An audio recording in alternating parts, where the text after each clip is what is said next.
Hello, അസ്സാം വലൈക്കും. അപ്പോൾ ഇന്ന് പച്ചരി വെച്ച് സിമ്പിളായിട്ട് തന്നെ ചെയ്തെടുക്കാൻ പറ്റുന്ന കുറച്ച് ബ്രേക്ക്ഫാസ്റ്റ് റെസിപ്പീസാണ്. അപ്പോൾ നമുക്ക് ആദ്യത്തെ റെസിപ്പി ഒന്ന് കണ്ടു നോക്കാം. അപ്പോൾ അതിനായിട്ട് ഞാനിവിടെ കുതിർത്തിട്ടുള്ള 1 കപ്പ് പച്ചരി മിക്സിയുടെ ജാറിലേക്ക് ചേർത്ത് കൊടുത്തിട്ടുണ്ട്. ഇതിലേക്ക് 1/4 കപ്പ് വീതം ചോറും എടുത്തിട്ടുള്ള തേങ്ങയും ചേർത്ത് കൊടുത്തതിന് ശേഷം 1 ടീസ്പൂൺ പഞ്ചസാരയും 1/2 ടീസ്പൂണോളം ഇൻസ്റ്റൻറ്റ് ഈസ്റ്റും ആവശ്യത്തിനുള്ള വെള്ളവും കൂടെ ഒഴിച്ചിട്ട് ഇതിനെ നല്ല പോലെ ഒന്ന് അരച്ചിട്ടെടുക്കാം. അപ്പോൾ ഞാനിവിടെ ഒരു 3/4 കപ്പ് വെള്ളമാണ് ഇതിലേക്ക് ചേർത്ത് കൊടുത്തിട്ടുള്ളത്. അപ്പോൾ അത് അരച്ചെടുത്തുള്ള മാവ് മുഴുവനായിട്ട് ഒരു ബൗളിലേക്ക് ചേർത്ത് കൊടുക്കാം. ഇനി ഈ സെയിം ജാറിലേക്ക് തന്നെ കുറച്ചുകൂടെ ഒന്ന് വെള്ളം ചേർത്തിട്ട് ഞാൻ നമ്മുടെ ഈ ഒരു മാവിലേക്ക് തന്നെ ഒന്നും കൂടെ ഒന്ന് തിരിച്ചൊഴിച്ച് കൊടുക്കുന്നുണ്ട്. അപ്പോൾ 1 ടേബിൾ സ്പൂണോളം വെള്ളം മാത്രം ചേർത്ത് കൊടുത്താൽ മതിയാവും. ഇനി ഇതെല്ലാം കൂടെ നല്ല പോലെ ഒന്ന് മിക്സ് ചെയ്തിട്ടെടുക്കാം. ഇനി ഇതിനെ 1 മണിക്കൂറോളം ഒന്ന് റെസ്റ്റ് ചെയ്യാനായിട്ട് മാറ്റി വെക്കാം. അപ്പോൾ നല്ല ചൂടുള്ള കാലാവസ്ഥയാണെങ്കിൽ അരമണിക്കൂർ വെക്കുമ്പോൾ തന്നെ നല്ല പോലെ തന്നെ നമ്മുടെ ഈ ഒരു ബാറ്റർ പൊങ്ങിക്കിട്ടും. ഇനി ഇത് ഓവർനൈറ്റാണ് നമ്മൾ റെസ്റ്റ് ചെയ്യാനായിട്ട് വെക്കുന്നതെങ്കിൽ ഒരു 1/4 ടീസ്പൂൺ മാത്രം ഈസ്റ്റ് ചേർത്ത് കൊടുത്താൽ മതി. അപ്പോൾ രാവിലെ തന്നെ അരി അരച്ചെടുത്തതിന് ശേഷമാണ് കേട്ടോ ഞാനിതിപ്പോൾ അവിടെ റെഡിയാക്കി എടുക്കുന്നത്. അപ്പോൾ അത് നമ്മുടെ മാവ് അത്യാവശ്യം നല്ല രീതിയിൽ തന്നെ ഒന്ന് പൊങ്ങി വന്നിട്ടുണ്ട്. ഇനി ഇതിലേക്ക് ആവശ്യത്തിനുള്ള ഉപ്പ് കൂടെ ചേർത്ത് കൊടുത്തതിന് ശേഷം ഒന്നുകൂടെ നല്ല പോലെ മിക്സ് ചെയ്തിട്ടെടുക്കാം. ഇനി ഈ ഒരു സമയത്ത് ഇതിലേക്ക് വേറെ ഒന്നും തന്നെ ചേർത്ത് കൊടുക്കേണ്ട ആവശ്യമില്ല. ഇനി നമുക്കിതിനെ ഡയറക്റ്റ് ആയിട്ട് തന്നെ ചുട്ടെടുക്കാം. അപ്പം ഞാനിവിടെ പാൻ നല്ലപോലെ ഒന്ന് ചൂടാവാനായിട്ട് വെച്ചിട്ടുണ്ട്. ഇനി ചൂടായ പാനിലേക്ക് നമുക്ക് കുറേശ്ശെയായിട്ട് മാവ് ഒഴിച്ചു കൊടുക്കാം. അപ്പോൾ മാവ് ഒഴിച്ച് കൊടുക്കുന്ന സമയത്ത് പാൻ അത്യാവശ്യം നല്ല ചൂടുണ്ടാവും കേട്ടോ. അപ്പോഴാണ് ഇതിൽ നിറയെ ആ ഒരു ഹോൾസ് വരുന്ന ആ ഒരു രീതിയിൽ തന്നെ കിട്ടുകയുള്ളൂ. അപ്പോൾ തന്നെ നമ്മുടെ മാവ് ഒഴിച്ച് കൊടുത്തതിന് ശേഷം ഇതിന് മുകളിലായിട്ട് ഇഷ്ടമുള്ള രീതിയിൽ കുറച്ച് വെജിറ്റബിൾസ് ചേർത്ത് കൊടുക്കാം. അപ്പോൾ ഞാനിവിടെ ക്യാരറ്റും മല്ലിയിലയും മാത്രമാണ് ചേർത്ത് കൊടുത്തിട്ടുള്ളത്. അപ്പോൾ വെജിറ്റബിൾസൊക്കെ ഇതിലേക്ക് ഓരോരുത്തരുടെയും ഇഷ്ടത്തിനനുസരിച്ച് ചേർത്ത് കൊടുക്കാം കേട്ടോ. അപ്പോൾ കൂടുതൽ അളവിൽ വേണമെങ്കിൽ കൂടുതൽ അളവിലും ചേർത്ത് കൊടുക്കാവുന്നതാണ്. അപ്പോൾ ഞാനിവിടെ ക്യാരറ്റും മല്ലിയിലയും മാത്രമാണ് ഇതിലേക്ക് ചേർത്ത് കൊടുത്തിട്ടുള്ളൂ. അപ്പോൾ അതെല്ലാ ഭാഗത്തേക്കും നല്ലപോലെ ഒന്ന് ഇട്ട് കൊടുത്തതിന് ശേഷം നമുക്കിതിനെ ഒരു 2-3 മിനിറ്റ് ഒന്ന് അടച്ച് വെച്ച് കൊടുക്കാം. അപ്പോൾ മുകൾ ഭാഗമൊക്കെ നല്ല രീതിയിൽ തന്നെ കുക്കായി വന്നതിന് ശേഷം ഇതിനെ ഒന്ന് തിരിച്ചിട്ട് കൊടുക്കാം. അപ്പോൾ അതിൻ്റെ മുകളിലിട്ട് കൊടുത്തിട്ടുള്ള ക്യാരറ്റൊക്കെ ഒന്ന് കുക്കായി കിട്ടാൻ വേണ്ടിയിട്ടാണ് ജസ്റ്റ് ഒന്ന് തിരിച്ചിട്ട് കൊടുത്താൽ മതി കേട്ടോ. ക്യാരറ്റൊക്കെ നമ്മൾ ഗ്രേറ്റ് ചെയ്തെടുത്തതുകൊണ്ട് തന്നെ പെട്ടെന്ന് തന്നെ കുക്കായിട്ട് കിട്ടും. അപ്പോൾ അതേപോലെ തന്നെ മല്ലിയിലയും പെട്ടെന്ന് ഒന്ന് റെഡി ആവുമല്ലോ. അപ്പോൾ അത് എല്ലാം ഒന്ന് തിരിച്ച് മറിച്ചിട്ട് കൊടുത്തിട്ടുണ്ടെങ്കിൽ നമുക്കിതിനെ പാനിൽ നിന്നും മാറ്റി കൊടുക്കാം. ഇനി സെയിം രീതിയിൽ തന്നെയാണ് ഞാൻ ബാക്കിയുള്ളതും കൂടെ റെഡിയാക്കി എടുത്തിട്ടുള്ളത്.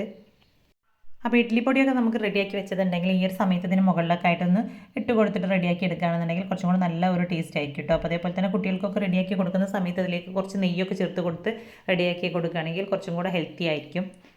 അപ്പോൾ വലിയവർക്കൊക്കെ റെഡിയാക്കി എടുക്കുന്ന സമയത്ത് ഒട്ടും തന്നെ ഓയിലോ അല്ലെങ്കിൽ നെയ്യൊന്നും യൂസ് ചെയ്യാൻ ഇഷ്ടമില്ലാത്തവരാണെങ്കിൽ ഈ ഒരു സെയിം രീതിയിൽ തന്നെ റെഡിയാക്കി എടുത്താൽ മതി. അപ്പോൾ വെജിറ്റബിൾസൊക്കെ കഴിക്കാൻ മടിയുള്ള കുട്ടികൾക്കൊക്കെ ഈ ഒരു രീതിയിലൊക്കെ ഇത് റെഡിയാക്കി കൊടുക്കാവുന്നതാണ്. അപ്പോൾ ഇഷ്ടമുള്ള രീതിയിൽ ഇഷ്ടമുള്ള വെജിറ്റബിൾസൊക്കെ ചേർത്തിട്ട് നമുക്കിത് റെഡിയാക്കി എടുക്കാം. അപ്പോൾ തലേന്നൊക്കെ അരി അരച്ച് വെക്കാനൊക്കെ മറന്നു പോകുന്ന ദിവസങ്ങളിലൊക്കെ രാത്രി കിടക്കാൻ പോകുന്ന ആ ഒരു സമയത്ത് കുറച്ച് അരി വെള്ളത്തിലിട്ട് വെച്ച് നമുക്ക് രാവിലെ ഇൻസ്റ്റൻ്റ് ആയിട്ട് തന്നെ അത് റെഡിയാക്കി എടുക്കാനായിട്ട് പറ്റും. അപ്പോൾ ദിവസം മുഴുവൻ വെച്ചാൽ നല്ല സോഫ്റ്റ് ആയിട്ട് തന്നെയാണ് നമ്മുടെ ഈ ഒരു പലഹാരം ഉണ്ടാവുക.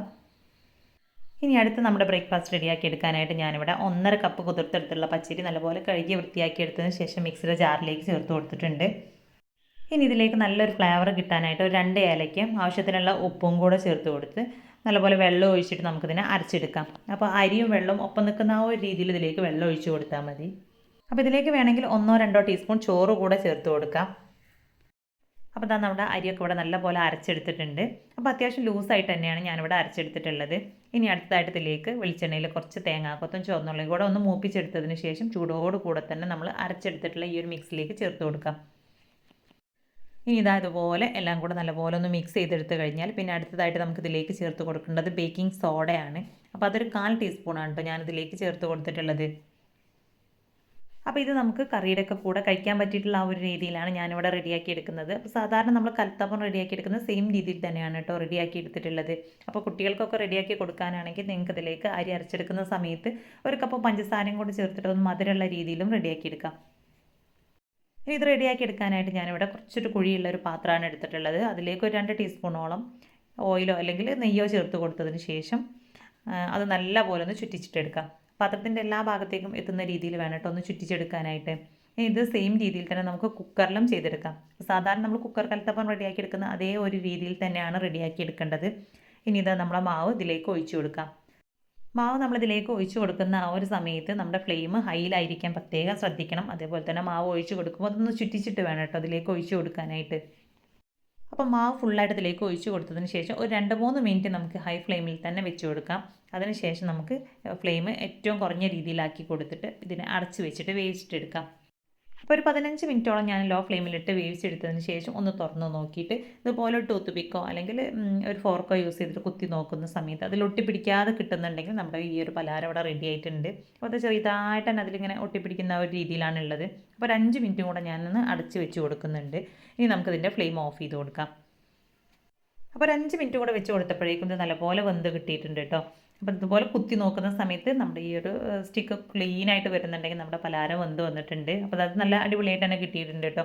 ഇനി നമുക്കിതിൻ്റെ ഈ ഒരു ലിഡിൻ്റെ മുകളിലുള്ള ആ ഒരു ആവിയൊക്കെ ഒന്ന് തുടച്ച് മാറ്റിയതിന് ശേഷം നമുക്കിതിനെ അടച്ച് വെച്ച് കൊടുക്കാം. ഇനി ഒന്ന് കംപ്ലീറ്റ് ചൂടാറിയതിന് ശേഷമാണ് ഞാനിതിനെ പാത്രത്തിൽ നിന്ന് മാറ്റി കൊടുക്കുന്നത്. അപ്പോൾ ഏകദേശം ഞാനിതാ ഇവിടെ ഒന്ന് തണുത്ത് വന്നതിന് ശേഷമാണ് കേട്ടോ നമ്മുടെ പലഹാരം പുറത്തെടുത്തിട്ടുള്ളത്. അപ്പോൾ അതിൻ്റെ സൈഡ് ഭാഗമൊക്കെ ഒന്ന് സ്പാച്ചില അല്ലെങ്കിൽ ഒരു കത്തിയൊക്കെ ഒന്ന് വെച്ചിട്ടൊന്ന് വെടിയിച്ച് കൊടുത്തതിന് ശേഷം നമുക്കിതിനെ പാത്രത്തിൽ നിന്നും എടുക്കാം. അപ്പോൾ രാവിലെ ബ്രേക്ക്ഫാസ്റ്റിനൊക്കെ റെഡിയാക്കി എടുക്കുന്ന സമയത്ത് വളരെ സിമ്പിളാണ്. കുറഞ്ഞ സമയത്തിൻ്റെ ഉള്ളിൽ തന്നെ നമുക്കിത് റെഡിയാക്കി എടുക്കാനായിട്ട് പറ്റും. ഒരുപാട് സമയം നമ്മൾ കുഴച്ച് പരത്തി അങ്ങനെ കഷ്ടപ്പെട്ട് ബ്രേക്ക്ഫാസ്റ്റ് റെഡിയാക്കി എടുക്കേണ്ട ആവശ്യമൊന്നുമില്ല. അപ്പോൾ ഇതേ രീതിയിൽ 1-2 പലഹാരങ്ങൾ റെഡിയാക്കി എടുത്താൽ മതി. അപ്പോൾ ബീഫ് കറിയുടെ കൂടെയും മുട്ടക്കറിയുടെ കൂടെയും അതുപോലെ തന്നെ ചിക്കൻ കറിയുടെ ഒക്കെ കൂടെ കഴിക്കാനായിട്ട് നല്ല കോമ്പിനേഷനാണ് കേട്ടോ. ഇനി കുട്ടികൾക്കൊക്കെ മധുരമുള്ള രീതിയിൽ ആ ഒരു രീതിയിലും നിങ്ങൾക്ക് റെഡിയാക്കി കൊടുക്കാം. അപ്പോൾ ഞാനിവിടെ നല്ലപോലെ ഒന്ന് കട്ട് ചെയ്തെടുത്തിട്ടുണ്ട്. അപ്പോൾ ഇതിൻ്റെ ഉൾഭാഗമൊക്കെ ഇതാ ഫുള്ളായിട്ട് നല്ലപോലെ വെന്ത് കിട്ടിയിട്ടുണ്ട്. അതേപോലെ തന്നെ ആരെടുത്തിട്ടുള്ള ആ ഒരു രീതിയിൽ തന്നെയാണ് കേട്ടോ വന്നിട്ടുള്ളത്. സാധാരണ നമ്മൾ കലത്തപ്പം റെഡിയാക്കി എടുക്കുന്ന ആ ഒരു രീതിയിൽ തന്നെയാണ് ഇതും ഉള്ളത്. പക്ഷേ നമ്മൾ മധുരമില്ലാത്ത ആ ഒരു രീതിയിലാണ് ഇത് റെഡിയാക്കി എടുക്കുന്നത് മാത്രമേ ഉള്ളൂ.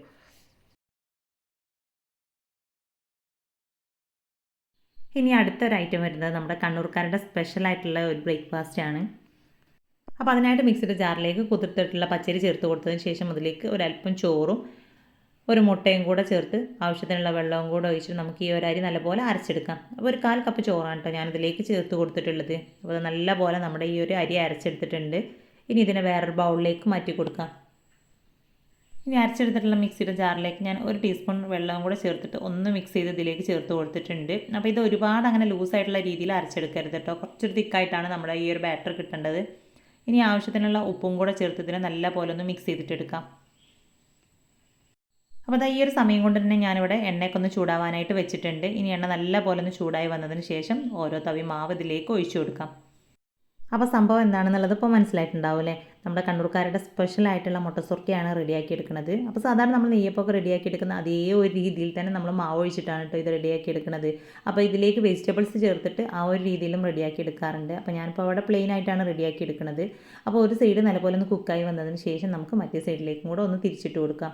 അപ്പോൾ ഇത് നെയ്യപ്പൊക്കെ കുക്ക് ചെയ്തെടുക്കുന്ന പോലെ ഒരുപാട് അങ്ങനെ ഗോൾഡൻ കളറായി വരുന്നത് വരെ വെയിറ്റ് ചെയ്യേണ്ട ആവശ്യമില്ല. അങ്ങനെ വന്നിട്ടുണ്ടെങ്കിൽ നമുക്ക് അതിൻ്റെ സൈഡ് ഭാഗം കുറച്ച് ഹാർഡായിട്ട് പോകും. അപ്പോൾ ഈ ഒരു രീതിയിൽ തന്നെ നമുക്ക് കുക്ക് ചെയ്തിട്ടെടുക്കാം. അപ്പോൾ ബാക്കിയുള്ളതും കൂടെ സെയിം രീതിയിൽ തന്നെ നമ്മൾ മാവ് ഒഴിച്ച് 2 സൈഡും കൂടെ ഒന്ന് കുക്ക് ചെയ്തെടുത്തതിന് ശേഷം കോരി മാറ്റാം. അപ്പോൾ വളരെ സിമ്പിളാണ് ഇത് റെഡിയാക്കി എടുക്കാനായിട്ട്. സാധാരണ നമ്മൾ ഓട്ടട മാവൊക്കെ റെഡിയാക്കി എടുക്കുന്ന സെയിം മാവ് തന്നെയാണ് കേട്ടോ. അപ്പോൾ എല്ലാതും ഞാൻ സെയിം രീതിയിൽ തന്നെ ഇവിടെ കുക്ക് ചെയ്തെടുത്തിട്ടുണ്ട്. അപ്പോൾ നമ്മുടെ പലഹാരമൊക്കെ അതിൻ്റെ ഉൾഭാഗമൊക്കെ നല്ല രീതിയിൽ തന്നെ വെന്ത് വന്നിട്ടുണ്ട്. അപ്പോൾ ഇത് കഴിക്കാനായിട്ട് നല്ല സോഫ്റ്റാണ് കേട്ടോ. അപ്പോൾ ഇത് നമുക്ക് ഇഷ്ടമുള്ള കറിയുടെ കൂടെ സെർവ് ചെയ്യാം. ചിക്കൻ കറിയുടെയും ബീഫ് കറിയുടെയൊക്കെ കൂടെ നല്ല ബെസ്റ്റ് കോമ്പിനേഷനാണ്. ഇനി അടുത്ത് നമ്മുടെ ഈ ഒരു ഐറ്റം റെഡിയാക്കി എടുക്കാനായിട്ട് ഞാനിവിടെ 1.5 കപ്പ് പച്ചരിയാണ് എടുത്തിട്ടുള്ളത്. അപ്പോൾ അധികം ഒട്ടലില്ലാത്ത രീതിയിലുള്ള പച്ചരി വേണം നമ്മൾ ഇത് റെഡിയാക്കി എടുക്കാൻ വേണ്ടിയിട്ട് എടുക്കാനായിട്ട്.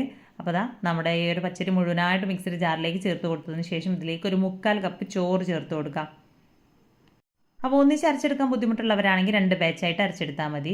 ഇനി ഇതിലേക്ക് 1 ടീസ്പൂൺ പഞ്ചസാരയും ഒരു 1/4 ടീസ്പൂണോളം ഇൻസ്റ്റൻറ്റ് ഈസ്റ്റും ചേർത്ത് കൊടുത്തിട്ടുണ്ട്. അപ്പോൾ ഇൻസ്റ്റൻ്റ് ആയിട്ടുള്ള ഈസ്റ്റ് ഇല്ലയെന്നുണ്ടെങ്കിൽ നമ്മുടെ ഈസ്റ്റ് ആദ്യം ഒന്ന് കുതിർത്ത് വെച്ചതിന് ശേഷം ഇതിലേക്ക് ചേർത്ത് കൊടുത്താൽ മതി. പിന്നെ ഇതിലേക്ക് ഒരു അല്പം ഉപ്പും കൂടെ ചേർത്ത് കൊടുത്തതിന് ശേഷം 1 കപ്പ് വെള്ളവും കൂടെ ഒഴിച്ചിട്ട് ഇതിനെ നല്ലപോലെ ഒന്ന് അരച്ചെടുക്കാം.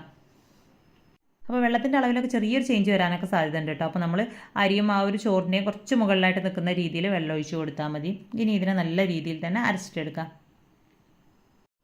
അപ്പോൾ ഈ ഒരു ലൂസിലാണ് കേട്ടോ നമ്മുടെ മാവ് കിട്ടിയിട്ടുള്ളത്. ഇനി അരച്ചെടുത്തിട്ടുള്ള നമ്മുടെ ഈ ഒരു മാവ് വേറൊരു ബൗളിലേക്ക് മാറ്റി കൊടുക്കാം. ഇനി ഇതിനെ നമുക്ക് ഓവർനൈറ്റ് ഒന്ന് റെസ്റ്റ് ചെയ്യാനായിട്ട് വെക്കാം. അപ്പോൾ നമ്മൾ അരച്ചെടുത്ത സമയത്ത് തന്നെ എല്ലാം ഇതിലേക്ക് ചേർത്ത് കൊടുത്തതുകൊണ്ട് ഞാൻ വേറെ മിക്സ് ചെയ്തെടുക്കുന്നില്ല. ഡയറക്റ്റായിട്ട് തന്നെ ബൗളിലേക്ക് ഒഴിച്ചു കൊടുത്ത് ഒന്ന് അടച്ച് വെക്കുകയാണ് ചെയ്തിട്ടുള്ളത്. ഇനി രാവിലെയാണ് കേട്ടോ ഞാനിതിവിടെ ഓപ്പൺ ചെയ്തിട്ടുള്ളത്. അപ്പോൾ ചെറിയൊരു രീതിയിലൊക്കെ ബബിൾസ് ആയി ഇങ്ങനെ വന്നിട്ടുണ്ട്. പക്ഷേ ഒരുപാട് അങ്ങനെ പൊങ്ങി വന്നിട്ടൊന്നുമില്ല. നമ്മൾ കുറഞ്ഞ അളവിൽ മാത്രമാണല്ലോ ഈസ്റ്റ് ഇതിലേക്ക് ചേർത്ത് കൊടുത്തിട്ടുള്ളത്. അപ്പോൾ അതുകൊണ്ട് തന്നെയാണ് കേട്ടോ ഒരുപാട് അങ്ങനെ പതഞ്ഞ് പൊങ്ങി വരാത്തത്. ഇനി എല്ലാം കൂടെ ഒന്ന് ജസ്റ്റ് മിക്സ് ചെയ്തെടുത്തതിന് ശേഷം നമുക്കിതിനെ ചുട്ടെടുക്കാം. അപ്പോൾ അത് അതുപോലെ ഉണ്ണിയപ്പമൊക്കെ റെഡിയാക്കി എടുക്കുന്ന ഒരു ചട്ടിയിലാണ് കേട്ടോ നമ്മളിപ്പോൾ ഇത് ഇവിടെ ചുട്ടെടുക്കുന്നത്. അപ്പോൾ അതിലേക്ക് ഞാൻ ആദ്യം തന്നെ കുറച്ചൊന്ന് വെളിച്ചെണ്ണ ചേർത്ത് കൊടുത്തിട്ടുണ്ട്. അപ്പോൾ ഒട്ടും തന്നെ ഓയിലൊന്നും യൂസ് ചെയ്യാത്ത രീതിയിൽ നമുക്ക് ഈ ഒരു രീതിയിലൊക്കെ റെഡിയാക്കി എടുക്കാം. അപ്പോൾ ആദ്യം ഞാനിവിടെ കുറച്ച് വെളിച്ചെണ്ണ ചേർത്തിട്ടാണ് റെഡിയാക്കി എടുത്തിട്ടുള്ളത്. നോൺ സ്റ്റിക്കിൻ്റെ ചട്ടിയിലാണ് ഇത് റെഡിയാക്കി എടുക്കുന്നതെങ്കിൽ ഒട്ടും തന്നെ എണ്ണയുടെ ആവശ്യമൊന്നുമില്ല കേട്ടോ. നമ്മുടെ ചട്ടിയിലൊന്നും ഒട്ടിപ്പിടിക്കില്ല, നല്ല കറക്റ്റായിട്ട് തന്നെ കിട്ടും. അപ്പോൾ ഞാനിവിടെ കുറച്ചും കൂടി ഒരു ടേസ്റ്റ് കിട്ടാൻ വേണ്ടിയിട്ട് മാത്രം കുറച്ചൊന്ന് വെളിച്ചെണ്ണ ചേർത്ത് കൊടുത്തതാണ്. ഇതാ മാവ് എല്ലാത്തിലേക്കും നമ്മൾ ഒഴിച്ചു കൊടുത്തതിന് ശേഷം ഒരു 5 മിനിറ്റോളം നമുക്കിതിനെ ഒന്ന് അടച്ച് വെച്ച് കൊടുക്കാം. ഏറ്റവും ലോ ഫ്ലെയിമിലിട്ടിട്ട് വേണം നമുക്കിതിനെ കുക്ക് ചെയ്തെടുക്കാനായിട്ട്. അപ്പോൾ ഒരു 4 മിനിറ്റൊക്കെ കഴിഞ്ഞ ഒരു സമയത്ത് ഇതാ ഞാനിതുപോലെ എടുത്തിട്ട് ഒന്ന് തിരിച്ചിട്ട് കൊടുക്കുകയാണ്. അതിൻ്റെ മുകൾ ഭാഗമൊക്കെ ഒന്ന് നല്ലപോലെ തന്നെ ഒന്ന് കുക്കായി വന്നിട്ടുണ്ട് കേട്ടോ.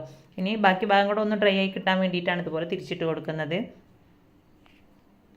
അപ്പോൾ വളരെ സിമ്പിളാണ് ഇത് റെഡിയാക്കി എടുക്കാനായിട്ട്. അപ്പോൾ എന്നും ഒരേ രീതിയിലുള്ള ബ്രേക്ക്ഫാസ്റ്റൊക്കെ റെഡിയാക്കി എടുക്കുന്നതിനേക്കാളും എന്തെങ്കിലുമൊക്കെ ഒന്ന് വെറൈറ്റി ആയിട്ട് ചെയ്ത് കൊടുക്കുകയാണെങ്കിൽ കുട്ടികൾക്കൊക്കെ കഴിക്കാനായിട്ട് ഭയങ്കര ഇഷ്ടമാവും. അപ്പോൾ അത് എല്ലാതും ഞാൻ തിരിച്ചിട്ട് കൊടുത്ത് ഒരു 2-3 മിനിറ്റ് കൂടെ ഇതേപോലെ ഒന്ന് വെച്ച് കൊടുത്തതിന് ശേഷം നമുക്കിതിനെ പാനിൽ നിന്ന് മാറ്റി കൊടുക്കാം. അപ്പോൾ ഇതിൻ്റെ അടിഭാഗം ഒന്നും തന്നെ ഒട്ടും തന്നെ കരിഞ്ഞു പോയിട്ടില്ല, നല്ല രീതിയിൽ തന്നെയാണ് കേട്ടോ കിട്ടിയിട്ടുള്ളത്. അപ്പോൾ നമ്മൾ മാവ് ഒഴിച്ച് കൊടുക്കുന്ന സമയത്ത് വേണമെങ്കിൽ ഒന്ന് നമുക്ക് ഫ്ലെയിം കൂട്ടി വെക്കാം. അതിനുശേഷം ഏറ്റവും ലോ ഫ്ലെയിമിലിട്ടിട്ട് തന്നെ വേണം നമ്മളിതിനെ കുക്ക് ചെയ്തെടുക്കാനായിട്ട്. ഇല്ലാന്നുണ്ടെങ്കിൽ കുറച്ചും കൂടെ നല്ലൊരു ഹാർഡായിട്ടുള്ള ആ ഒരു രീതിയിലാവും കേട്ടോ. ഇപ്പോൾ നല്ല സോഫ്റ്റോട് കൂടെ തന്നെയാണ് നമ്മുടെ ഈ ഒരു പലഹാരം ഉള്ളത്. അപ്പോൾ ഇത് കാണാനൊക്കെ നല്ല അടിപൊളിയാണ്. കുട്ടികൾക്ക് ടിഫിൻ ബോക്സിലൊക്കെ കൊടുത്ത് വിടാനായിട്ട് പറ്റും. അതുപോലെ തന്നെ ഇഷ്ടമുള്ള കറിയുടെയൊക്കെ കൂടെ സെർവ് ചെയ്യാം. അപ്പോൾ പച്ചരി വെച്ചിട്ട് സിമ്പിളായിട്ടുള്ള രീതിയിൽ റെഡിയാക്കി എടുക്കാൻ പറ്റിയിട്ടുള്ള നമ്മുടെ ഈ ഒരു ബ്രേക്ക്ഫാസ്റ്റിൻ്റെ റെസിപ്പീസൊക്കെ നിങ്ങൾക്ക് ഇഷ്ടമായിട്ടുണ്ടെങ്കിൽ ലൈക്ക് ചെയ്യുക. അതുപോലെ തന്നെ നിങ്ങളുടെ ഫ്രണ്ട്സിലേക്കും ഫാമിലിയിലേക്കും ഒക്കെ ഒന്ന് ഷെയർ ചെയ്ത് കൊടുക്കുക. നമ്മുടെ ചാനൽ ഇതുവരെയും സബ്സ്ക്രൈബ് ചെയ്യാതെ കാണുന്ന ഏതെങ്കിലും കൂട്ടുകാരുണ്ടെങ്കിൽ ഇപ്പോൾ തന്നെ സബ്സ്ക്രൈബ് ചെയ്യുക കേട്ടോ.